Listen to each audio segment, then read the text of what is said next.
Hello students, how are you all? I hope and I wish to God you all are be fine. I am Digvijay Singh. I will teach you maths of class 10th. The topic is polynomial. Polynomial में आपको थोड़ा सा बताऊंगा क्योंकि ये revision चल रहा है, एग्जाम के पॉइंट ऑफ व्यू से आपको तैयारी करनी है कि which criteria you have to follow to yourself, then you have to upgrade your knowledge, because without knowledge you can't do anything.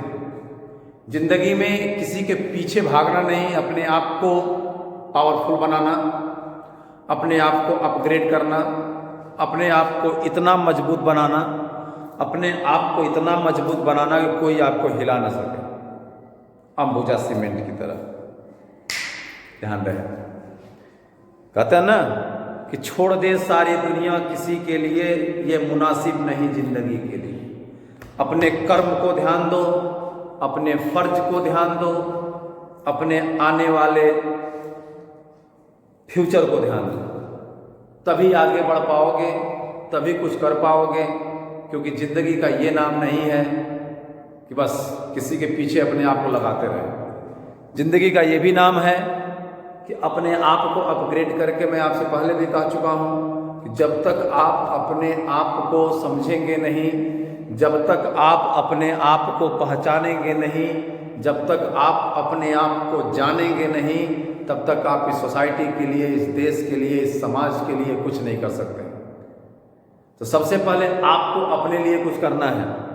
हर एक इंसान का दायित्व है पहले अपने लिए कुछ करे, उसके बाद अपने से जुड़े लोगों के लिए करे।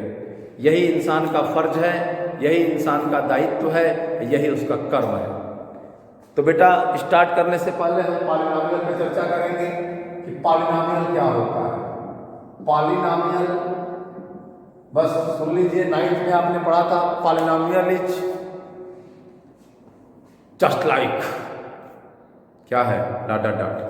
तो पॉलिनोमियल एक ऐसा एल्जेब्रिक एक्सप्रेशन है, इसमें पॉलिनोमियल वन वेरिएबल, पॉलिनोमियल मोर वेरिएबल, बहुत सारी चीजें हैं। तो पॉलिनोमियल इन वन वेरिएबल की बात करते हैं कि an algebraic expression having same variable, an algebraic expression having same variable and the exponent of the variable is always a whole number. यही एक पहचान होती है, यही एक क्राइटेरिया होती है पॉलिनोमियल पहचानने की। कोई एल्जेब्रिक एक्सप्रेशन पॉलिनोमियल है कि नहीं, आप उसको पहचानने के लिए सिर्फ इतना करेंगे, इतना देखेंगे। अब पॉलिनोमियल हैविंग वन वेरिएबल की बात कर रहे हैं, तो an algebraic expression having same variable and exponent of the variable is always a whole number. और this is the criteria you have to focus, that you have to जज that a given algebraic expression is a polynomial or not. ध्यान रखिएगा, कोई given algebraic expression polynomial है कि नहीं। यही एक ऐसी क्राइटेरिया है जिसको आप यूज करके जान सकते हैं कि कोई गिवन एक्सप्रेशन पॉलिनोमियल है कि नहीं है। पॉलिनोमियल के लिए अगर मोर देन वन वेरिएबल है तो भी पॉलिनोमियल हो सकता है, लेकिन जो ये क्राइटेरिया है कि exponent of the variable is always a whole number, जो एक्सपोनेंट ऑफ द वेरिएबल होगा वो होल नंबर में होगा, जो कोफिशिएंट ऑफ वेरिएबल होगा वो रियल नंबर होगा। एंड पॉलिनोमियल में कभी भी इनफाइनाइट टर्म्स नहीं होंगे, number of terms in limit, number of terms in limit होगा। तो ये पॉलिनोमियल होता है। ये 9th तक आपका मैटर था कि पॉलिनोमियल क्या होता है। पहचान करने के लिए एल्जेब्रिक एक्सप्रेशन दे दिया, आपको बताना पड़ेगा कि ये पॉलिनोमियल है कि नहीं, तो आपने पहचाना। लेकिन यहाँ पे क्या है, यहाँ पे सीधे जैसे पॉलिनोमियल में काइंड्स ऑफ पॉलिनोमियल होता है according to term, according to degree. Term के अकॉर्डिंग मोनोमियल, बाइनोमियल, ट्राइनोमियल, और डिग्री के according linear, quadratic, cubic, biquadratic. तो ये जो टर्म के अकॉर्डिंग होता है पॉलिनोमियल। अब यहां पे आपको सीधे पढ़ना है क्वाड्रेटिक पॉलिनोमियल, क्वाड्रेटिक पॉलिनोमियल। अब इस क्वाड्रेटिक पॉलिनोमियल के बारे में आपको पढ़ना है, क्योंकि अगला चैप्टर आपका होगा क्वाड्रेटिक इक्वेशन, जो 4th चैप्टर पढ़ना है आपको। तो उसके पहले quadratic and a polynomial having ax² + bx + c in the form a polynomial in the form of ax square plus bx plus c where a, b, c are real numbers and a is not equal to 0, that is called quadratic polynomial.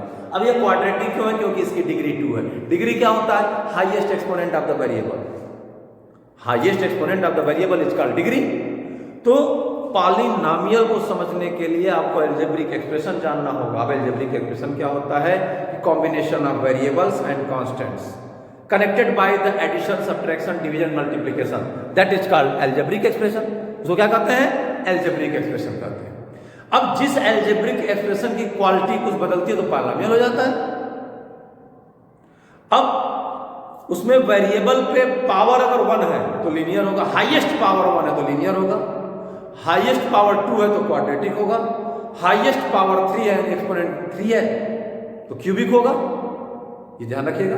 Number of terms, terms क्या होते हैं? एक variable is also a term, a variable is also a term, a constant is also a term, and when a variable and a constant connected by division and multiplication only, division and multiplication only, that is called term. और जब term, दो term plus या minus के साथ separate किया जाता है तो ये नंबर ऑफ टर्म्स, यानी कि 1 term, 2 term, 3 term, 4 term, 5 term, 1 term, monomial, 2 term, binomial. ठीक है. जब टर्म सेपरेटेड किससे होते हैं? प्लस और माइनस. तो पॉलिनोमियल में अब एक वर्ड आता है जीरोज. वर्ड क्या आता है? जीरोज. 9th क्लास का मैटर अभी चल रहा है. जीरोज क्या होता है? इसके पहले आपने पढ़ा होगा value of the polynomial. Value of the polynomial क्या होता है? वैल्यू ऑफ द पॉलिनोमियल क्या होता है कि from which value of the variable. जैसे मान लीजिए हमने लिख दिया है x स्क्वायर प्लस 5. क्या लिखा आपने बेटा यहाँ? x square plus 5. For which value of the variable. जैसे x इक्वल टू 1 रख दिया आपने तो 1 का स्क्वायर प्लस 5, 1 प्लस 5 यानी 6 हो गया. तो for x equal to 1 value of this polynomial is 6. For x equal to 1 value of this polynomial is 6. और when value of the polynomial became 0 then the value of the variable is 0 of the polynomial. जैसे अब यहाँ x की value हमने क्या रखी है? ये मान लीजिए x स्क्वायर माइनस 5 ले लिया, x स्क्वायर माइनस 5 ले लिया. अगर x की वैल्यू हमने माइनस 5 ले लिया तो क्या हो जाएगा? माइनस 5 का स्क्वायर माइनस 5 यानी 5 माइनस 5 0 हो गया.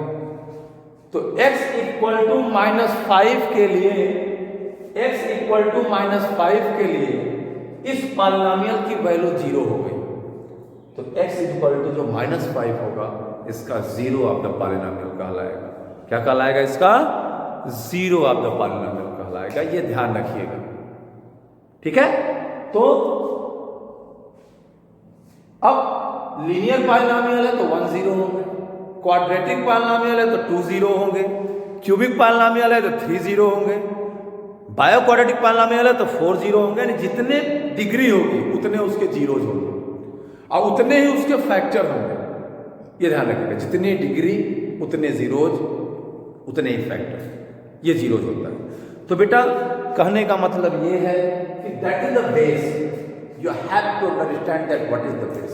अब इसमें एग्जाम में क्या आ सकता है कि अब इसमें आता है sum and product of the zeros. ध्यान रखिए.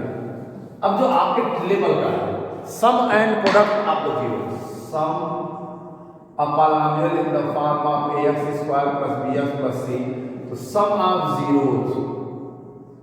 और अगर जीरोज को हमने अल्फा एंड बीटा मान लिया, जीरोज को हमने क्या मान लिया? Alpha and beta. तो सम ऑफ जीरोज यानी अल्फा प्लस बीटा होता है माइनस बी अपॉन. ये पहले मैं पढ़ा चुका हूं आप लोगों को. प्रोडक्ट ऑफ जीरोज यानी अल्फा इंटू बीटा होता है सी अपॉन. अब ये बी और बी क्या है?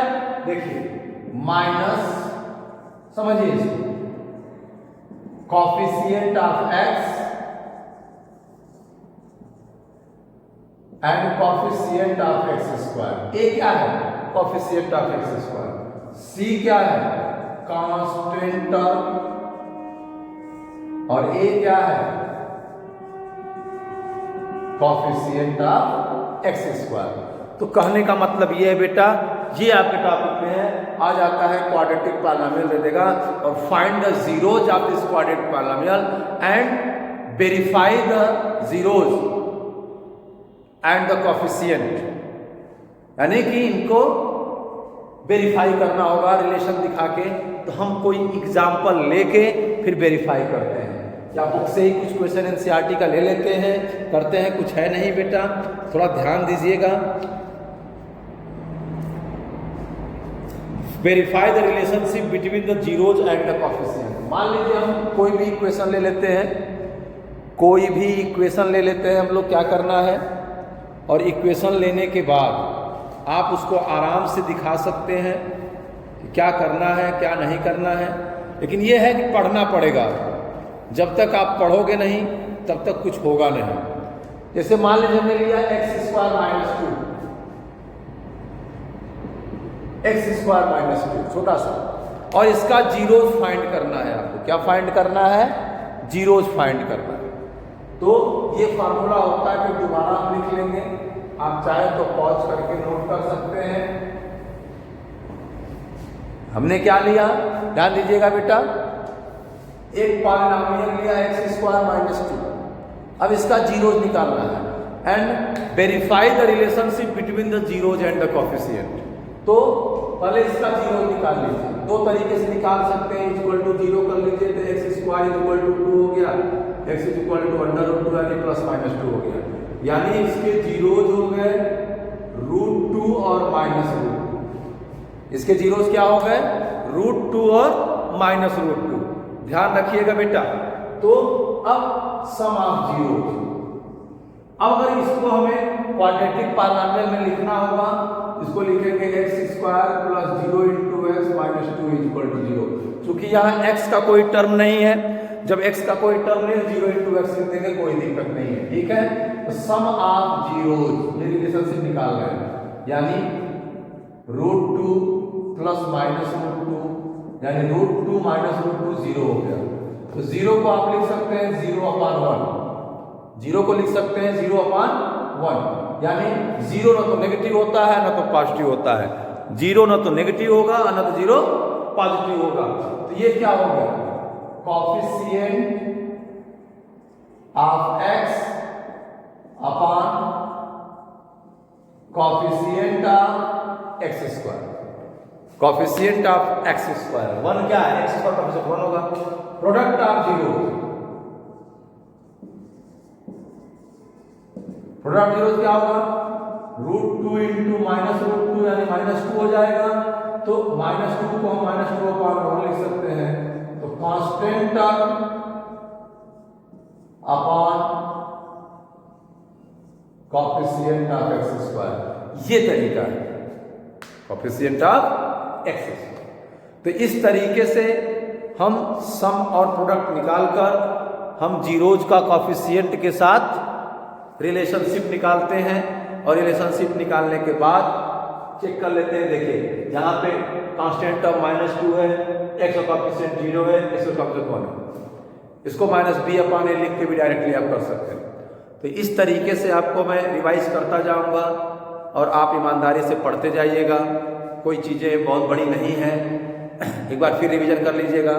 फिर नेक्स्ट वीडियो में कुछ क्वेश्चंस लगवा देंगे, जो थोड़ा थोड़ा करके हम हर चैप्टर रिवाइज कर देंगे आपका, और आपके एग्ज़ाम की तैयारी भी हो जाएगी। तो मिलते हैं नेक्स्ट वीडियो में, तब तक स्वस्थ रहिए, मस्त रहिए, जानदार शानदार जबरदस्त रहिए, और वीडियो को लाइक शेयर सब्सक्राइब करते रहिए, करवाते रहिए। मिलते हैं नेक्स्ट वीडियो में। Okay, thank you.